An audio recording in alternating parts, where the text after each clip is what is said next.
আপনি একজন রাজনৈতিক কর্মী বা একজন রাজনৈতিক নেতা হিসেবে আপনার পিছনে যদি পাবলিকই না থাকে, তো আপনি কিসের রাজনৈতিক নেতা, কিসের রাজনৈতিক কর্মী? আপনার পিছনে যদি পাবলিকই না থাকে, ও আর নাম সর্বস্ব নেতা আপনি হবে, তো লাভ আছে কোনো ওরকম হয়ে? ওরকম হয়তো কোনো লাভ নেই।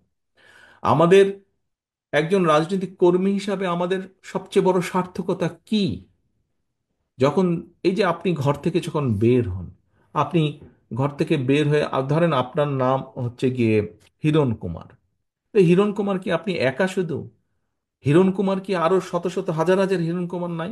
কিন্তু খেয়াল করে দেখেন তো, হিরণ কুমার হিসেবে আপনি যখন বের হন, মানুষের সম্মান বা সালাম আপনি যেটা পান ঘর থেকে দিনে বের হওয়ার পরে, আপনার মতো অন্য হিরণ কুমার যারা আছে তারা কি পাচ্ছে সেটা? তাদেরকে হয়তো কেউ চেনেই না। কিন্তু আপনি কেন পাচ্ছেন?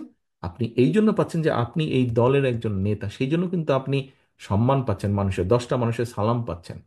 এখন ভাই, এখন ভাই কথাটা হচ্ছে যে 10টা মানুষ কেন সালাম দিচ্ছে? 10টা মানুষ সালাম দিচ্ছে যে আপনি বিপদে আপদে হোক বা তার ভবিষ্যৎ নিয়ে আপনি কাজ করেন, চিন্তা করেন। কিন্তু আপনি যদি এমন কিছু করেন যেটা তাকে আঘাত করবে, দুঃখ দিবে, আপনার পেছন থেকে সরে যাবে, আপনার পিছনে এখন আপনি সালাম পান, আপনি বের হলে মিছিল করলে সে এসে মিছিলে হয়তো অংশগ্রহণ করে, হয় মধ্যে থেকে বা পিছনে থেকে একজন সমর্থক হিসাবে।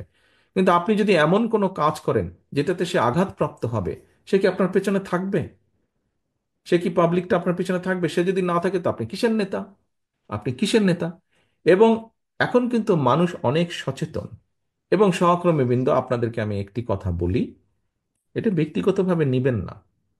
কথাটি হচ্ছে, দেখুন, আহ, মানুষ আমাদের উপর আস্থা রাখতে চাইছে, আমাদের উপরে অর্থাৎ বাংলাদেশ জাতীয়তাবাদের উপরে। মানুষ অর্থাৎ দলমত নির্বিশেষে সাধারণ মানুষ যারা ভোটার এই দেশের, তারা বিএনপির উপরে আস্থা রাখতে চাইছে। এই আস্থা যদি নষ্ট করার জন্য কেউ কোনো কাজ করে, এমন কোনো কাজ করে যেটাতে আস্থা নষ্ট হবে, তাহলে ভাই তাকে তো আমাদের পক্ষে, আমার পক্ষে টানা সম্ভব না, টানবো না আমি তাকে, তাকে শেল্টার আমি দেব না।